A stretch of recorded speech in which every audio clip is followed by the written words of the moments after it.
All right. Well, welcome everyone. We've had what a great turnout. I'm really excited about this. It's 11 o'clock, so let's go ahead and get started. I'm Jesse Gibson. I'm the Democratic nominee for Attorney General, and I'm seeking to be the people's lawyer. And I appreciate this opportunity to meet with you virtually, on Facebook Live. When we travel around the state, my staff and I have been, we've been as far northeast as Piggott, northwest as Farmington, all the way down to the Delta. We've been everywhere. And the issues concerning abortion care, there seem to be some issues and some questions and some uncertainty that come up pretty often. And I get a lot of the same questions. I hear a lot of the same concerns when talking to voters. So we thought this would be a good way to talk about the Dobbs decision and the reversal of Roe versus Wade, and the impact that that's going to have on families and women here in Arkansas. And we wanted to bring my takes, some of my analysis of it, and how that decision is going to impact people across this state, and try to pass on some information that hopefully you'll find helpful and useful for you or a loved one. Please bookmark this video. It's going to be obviously on our campaign Facebook page following this live feed. And so we'd love for you to look back on it if you need more information, and I hope you find it helpful, and I hope you find it somewhat educational, and hopefully I can be somewhat entertaining. Just a reminder, I am a lawyer here in Arkansas. I've been practicing law for almost 25 years. I'm not your lawyer. Just let's make sure that we understand that these are my takes and my analysis of where we're going as a state. So, one of the very first questions that my staff and I get when we're out on the campaign trail is, the first is a very basic one, and that's after the Dobbs decision, who can get an abortion here in Arkansas? Who can access abortion care? Now, our state in 2019, our legislature passed what is commonly known as a trigger law, and it was codified and went into effect when the Dobbs decision was certified by our current Attorney General. And as it's currently written, it only allows for abortion care to save the life of the mother. Now, we're going to come back to that in a few seconds because that language is very important. There are no exceptions for rape or incest under Arkansas law as it currently exists. And these two issues, the life of the mother and the lack of rape and incest exceptions, the results of that are already becoming somewhat clear. And first, let's take the life of the mother. Women are suffering ectopic pregnancies and other complications and other medical emergencies. We're already hearing reports, both in Arkansas and around the country with states with similar laws, where women, the care is being withheld by physicians while they verify is the patient's life in danger. And it's something that it raises some real safety concerns for people or for women who might be undergoing these complications. Would the action of terminating the pregnancy, would it actually impact the life of the mother? It's no longer the health of the mother. Under our law, it is the life of the mother. And it puts, I think, physicians, and we'll get to this, I'm sure, later, it puts physicians in a really tough position to whether they, in the middle of a medical emergency, they have to either check with their attorneys, check with risk managers to say, is the life of the mother at risk? Obviously, you can think of a myriad of different ways that could harm a woman who's going through a really, really dangerous medical emergency. The second issue about rape and incest, there are many examples that we are already hearing through media outlets of 10, 12-year-old girls, just children themselves, being forced to carry to term babies that are a result of a violent act of rape and incest. What that creates, obviously, is children being tasked with raising children.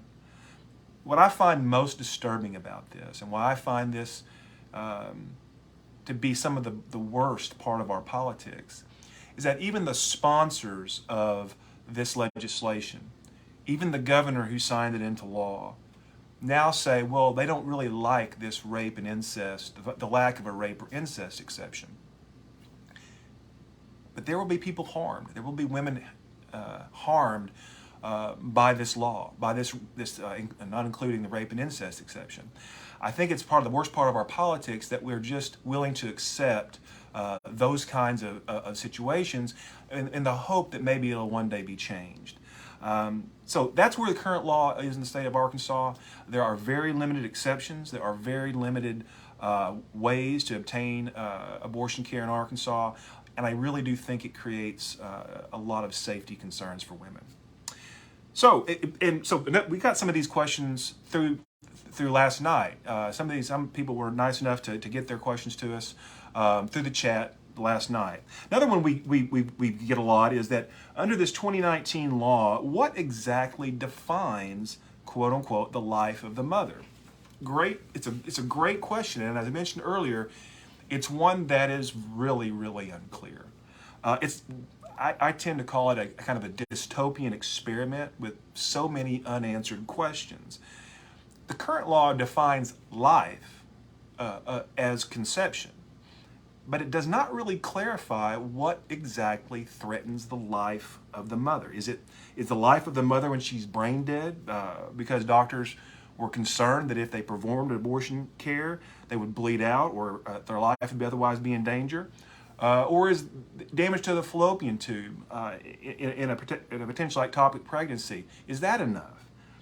This question is probably going to have to be litigated in the courts. And there will be victims and there will be harm as a result. There's really no standard for what creates genuine danger to the life of the mother. And again, in the interim, before the courts step in on this and rule one way or the other, people will suffer. Women will suffer. There will be injury. There will be deaths. There will be harm caused. And it's frankly a sad state of affairs that we have a law like this that will undoubtedly lead to such harm and the almost disdain for these potential risks of harm. So obviously, moving on to our next topic, making sure we cover it here, is one of geography. You know, one of the things about the Dobbs decision that I really disagreed with is almost like I think the Supreme Court missed the boat. One of the things the law is supposed to do is provide predictability and is to provide uniformity. That's really the role of the Supreme Court. And one of the things that they are tasked with doing is to find unanimity between both the circuits and the states, so there's some kind of uniform law. Under current law, women in Arkansas who need abortion care will have to travel out of state. The nearest Planned Parenthood, after our research, is in Fairview Heights, Illinois, which is right to the east of St. Louis, some 360 miles from Little Rock. Legislators in our state are already discussing, perhaps attempting to outlaw women or make criminal women traveling across state lines to where abortion care is legal. Now, there's lots of questions about how that interstate travel is going to play into it. For someone in Arkansas to drive to the Planned Parenthood in Illinois, they'll have to travel through Missouri. In Missouri, would there be some sort of conspiracy charge? Would there be some kind of more liability for these women? I think it's going to be constitutionally infirm to try to enforce some kind of restriction on travel between states to obtain this care, for several reasons. The right to interstate travel, the Dormant Commerce Clause. There are lots of constitutional grounds that I think that those kinds of laws would not be upheld. Now, despite this, what I think is going to lack constitutional muster, I kind of see this as a situation where the private sector could, and sometimes is already stepping up to support women. Lots of businesses, including Tyson, has said they will assist their employees with travel and other problems with obtaining abortion care in another state. It's like we saw when the COVID epidemic came out, that employees will likely go to another job if employers are not meeting their standards and providing care. So that's an interesting issue that I think is going to continue to play out. We have lots of companies in Arkansas who I think will follow the lead of companies like Tyson Foods and really stand up for their employees and assist them in going out of state. But to answer the general question, at this point, women are free to travel to other states to obtain this type of care. Enforcement. Something we get asked a lot on the road is, how will this law be enforced? And our current Attorney General has been very clear that she's going to leave that on the shoulders of county prosecutors across the state. And some prosecutors have multiple counties in their jurisdiction. So what will prosecutors do in each of these jurisdictions? Well, that's really up to them. There is prosecutorial discretion that all of these prosecutors enjoy. And like I said earlier about a lack of uniformity, you can now see not only in a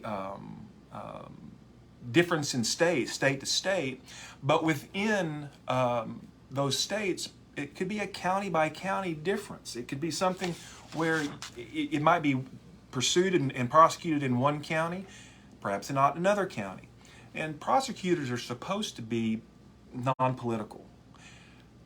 But I can envision a situation where prosecutors might feel some kinds of political pressure to take action or not take action, which begs in itself the question and the problem of injecting politics and political pressure onto what is typically a non-political position. Now, right now, there's no standard. There's no knowledge. There's no way of knowing, especially with the infancy of this law, what's going to happen in the county that you live in. It's probably a good idea to know the stance of the prosecutor in your area. It's a good question to ask. It's good information to have. Again, this lack of uniformity, not just on a state-by-state basis about where abortion care is legal, where it's not, but also the differences perhaps that are very real and not just one in theory about how the law will be enforced, creates such uncertainty for both women and for physicians and healthcare providers. Will one hospital or one care provider in a certain county be more hesitant or more likely to perform these services than someone in another county? It's extremely likely because there will be discretion, almost by definition, discretion exercised by the prosecutor in how they enforce our trigger law. But that's, it leads us good segue into our next question. Another one we get a lot, and that was submitted to us last night, is about how will this affect the availability of contraception? How will this affect the availability of Plan B here in Arkansas? And both contraception of all sorts and of Plan B are still legal here in Arkansas. And in fact, some of these are obviously still on shelves. However, a disturbing thing that's come up is some current legislators who I think really like the political headlines rather than actually digging into the repercussions of their policy, have talked about maybe prohibiting the availability of those contraceptives or Plan B. Again, there's uncertainty. Instead of providing uniformity, instead of providing clarity, what we have is a real confusing mess because these drugs are approved federally by the FDA.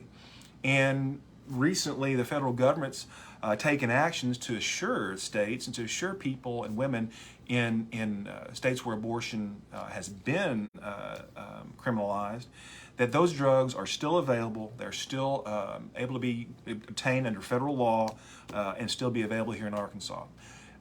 Watch this space, right? Watch what's going to happen. I think there's going to be attempts, maybe as soon as next month, about our legislators taking action to try to outlaw both, like I said earlier, about travel and these medications.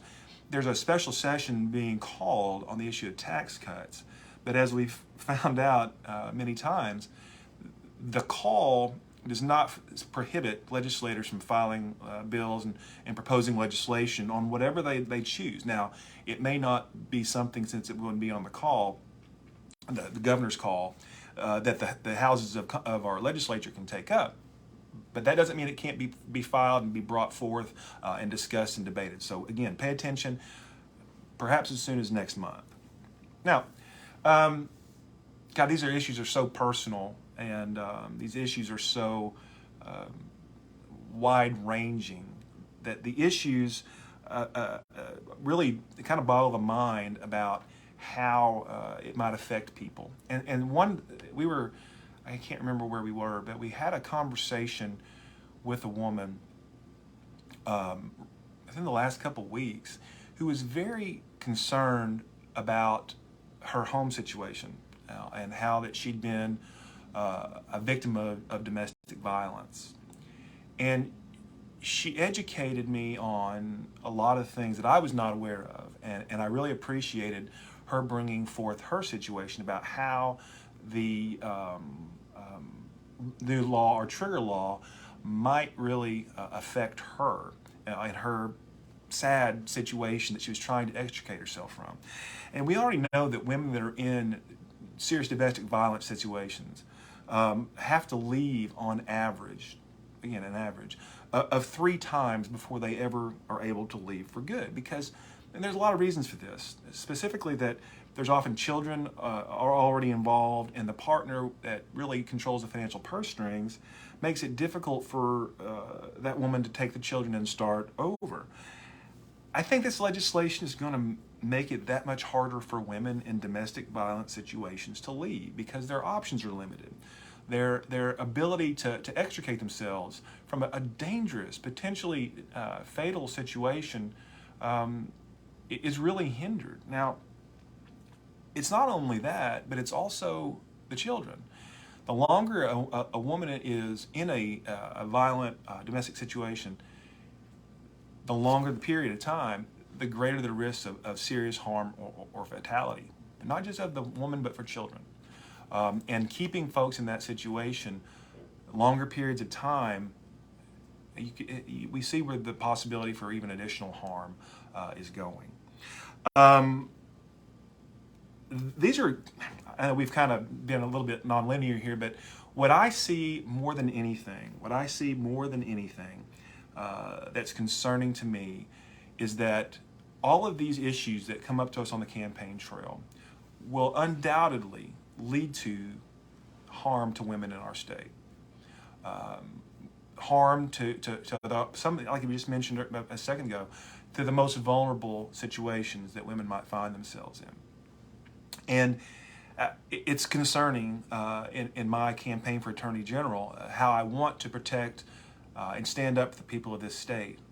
This law will definitely make that harder, and it will victimize people who need the most protection. People in those domestic violence situations, children perhaps who were the victim of rape and incest.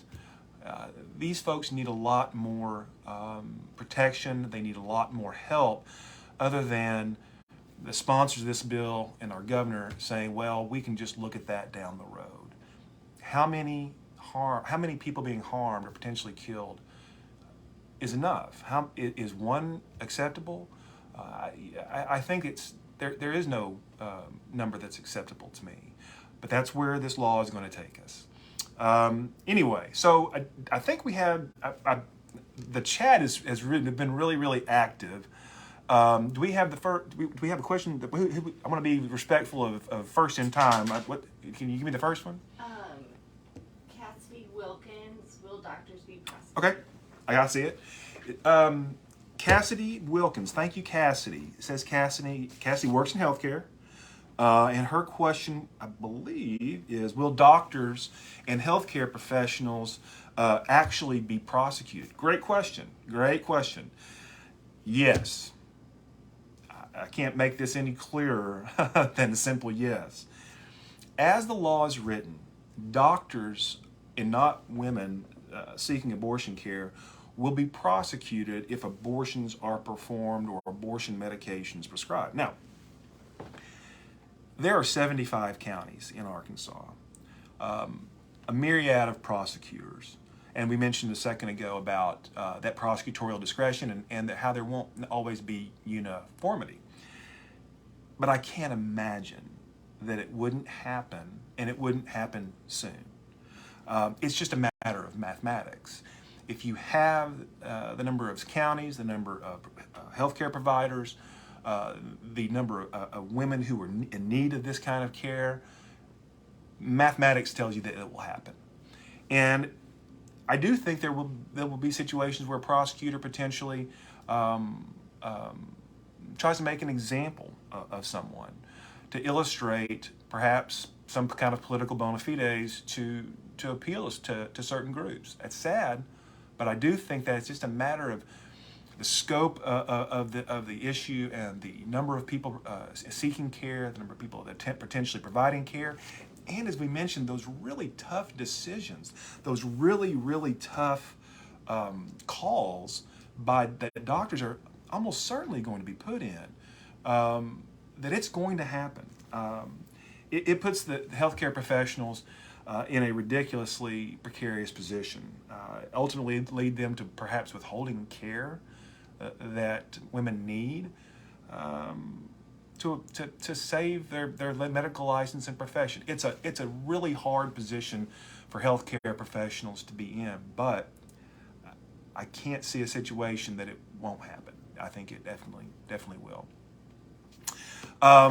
What's the next one? Okay, so Adrian wanted to know what happens to IVF in Arkansas. Another really good question. I've never, I've never been up close in person with IVF. My wife and I didn't go that route. Have to, but again, I've educated myself on the process about how IVF works, and I think this is a situation where the sponsors of this legislation didn't really think it through.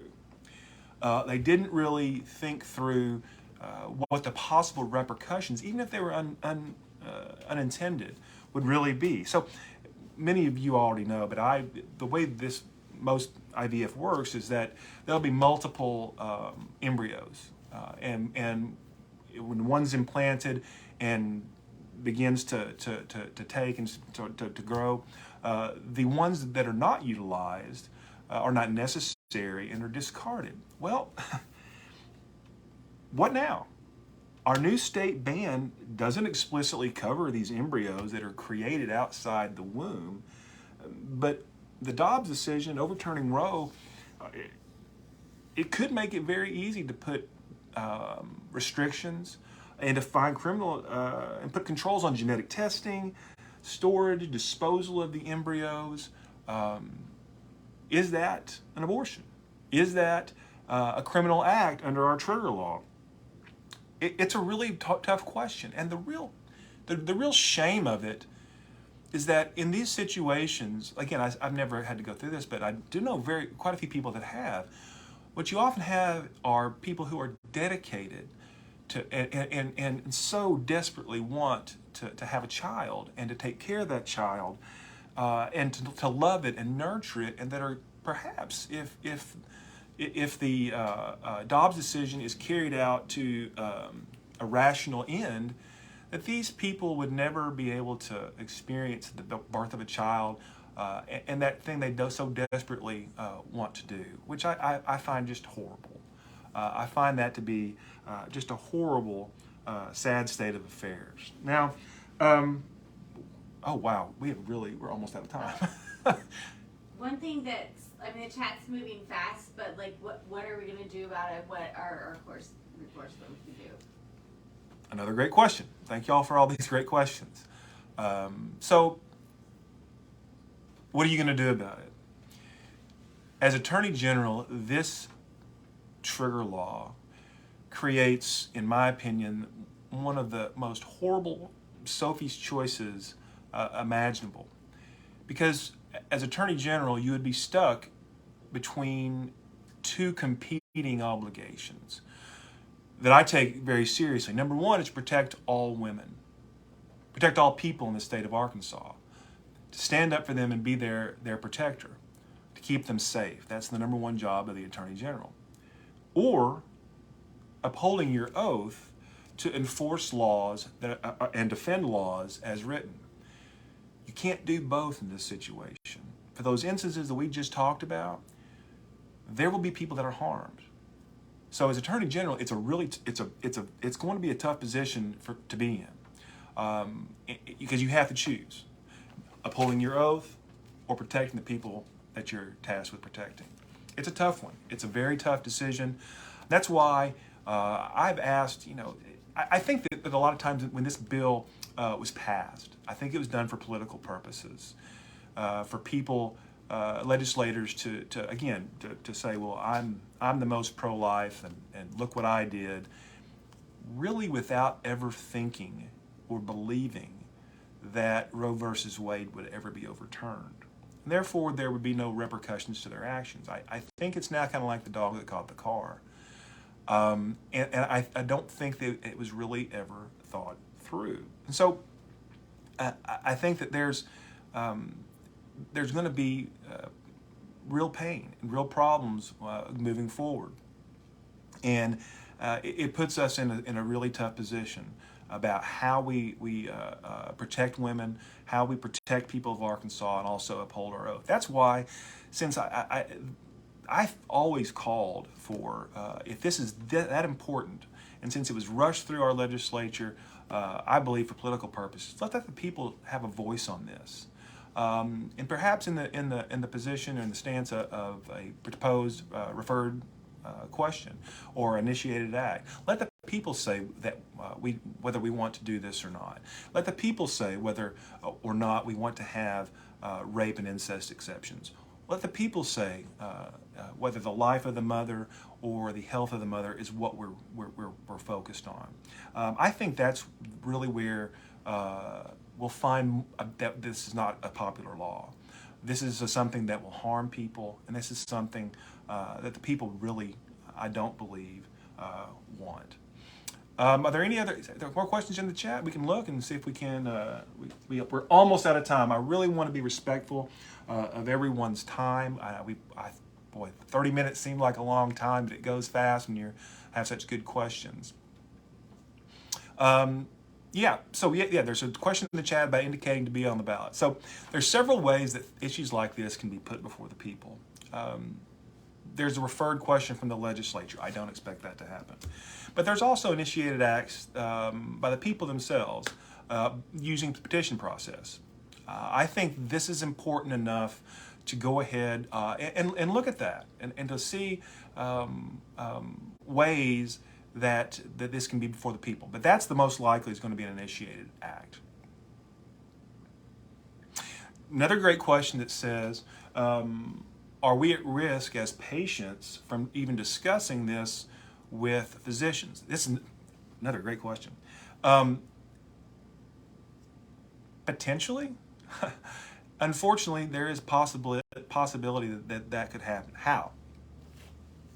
And I'll go back to what we said about interstate travel and the potential for conspiracy claims if you go across state lines to a state that does allow abortion care. Again, you've heard this from our own legislators. You've heard this in social media from states around the country about, since providing the abortion is a crime, if discussing this could be deemed to be conspiracy.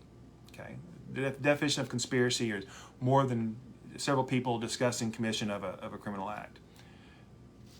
Do I think that would be easy to prove? No. Do I think it's possible that this is criminalized? By a legislature run amok, guided by politics, it's possible. That's scary, right? Scary that a conversation, but perhaps between you and your doctor about your life could have criminal consequences. That should be really scary to everyone in this state. That's not small government. That's invasive and horrible for people and women across this state. So, guys, we are going to do our best. We are already over time. I want to be respectful of your time for attending here today. This has been a lot of fun, and I hope it's been somewhat informative. There are lots of questions in the chat. We are going to sit down here once we stop our live broadcast and do our best to answer all of them. So please bookmark this and come back. We're going to do this kind of stuff again. We've had what a great response we've had. What a great turnout. I'm so happy. We're going to do this again. We're going to try to do these regularly. A good way to contact people, a good way to interact with voters, to hear the concerns that you have. Please follow me on social media for more information about more of these events. Jesse Gibson for Arkansas is our website. Jesse Gibson for AG or for Arkansas is also our social media handle on Facebook, Twitter, Instagram. Please follow us, share our content there. And if you have the time, if you liked what you've heard, please go to my website, jessegibsonforarkansas.com. There's plenty of ways to get involved in our campaign. We'd love to have you sign up to volunteer. And if you can help us all, we'd love you to donate online and chip in and help us get our message out around the state. It's been great talking to you. Again, we'll go through all of these questions and do our best to answer all of them. Stay tuned. We're going to do this again. I really appreciate everyone's time. I'm Jesse Gibson, running for Attorney General, and I sure appreciate your time.